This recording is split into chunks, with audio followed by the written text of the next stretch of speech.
გორის მუნიციპალიტეტის სკოლამდელი აღზრდის საჯარო დაწესებულებებში აღსაზრდელთა რეგისტრაციის პირველი ეტაპი დღეიდან დაიწყო. 2025-2026 სასწავლო სააღმზრდელო წლისთვის დარეგისტრირებას ის ბავშვები შეძლებენ, რომელთა დაძმაც უკვე კონკრეტული ბაღის აღსაზრდელია. პირველ ეტაპზე ბაგაბაღში რეგისტრაციისთვის საჭირო დოკუმენტაცია სასურველი ბაღის დირექტორთან უნდა წარადგინონ და განცხადება დაწერონ. რაც შეეხება მეორე ეტაპს, პროცესი 25 ივნისს დაიწყება და 5 ივლისს დასრულდება.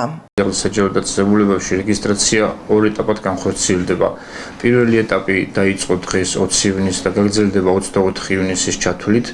პირველ ეტაპზე რეგისტრაციას გაივლიან ის აღსაზრდელები, რომელთა დედმამიშვილებიც უკვე დადიან ჩვენ სკოლამდელი აღზრდის საჯარო დაწესებულებებში, ანუ დედმამიშვილების რეგისტრაცია მოხდება.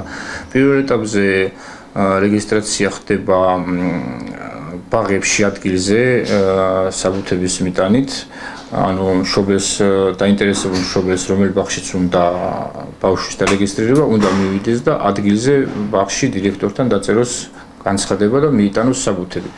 მეორე ეტაპი დაიწყება 25 ივნისს და გაგრძელდება 4 ივლისის ჩათვლით.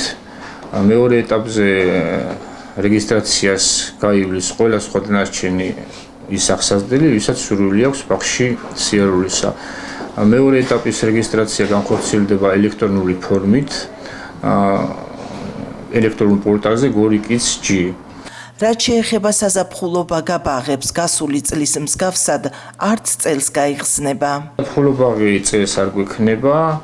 რაც შეეხება არდადეგები დაიწყება 26 ივლისს, ანუ 25 ივლისის ჩათვლით იქნება სასწავლო პროცესი და გაგრძელდება, ანუ მასწავლებლებისთვის იქნება 24 სამუშაო დღე. სწავლის პროცესი განახლდება 15 სექტემბერს. ცნობისთვის გორსა და მუნიციპალიტეტის სოფლებში სულ 65 საბავშვო ბაღია.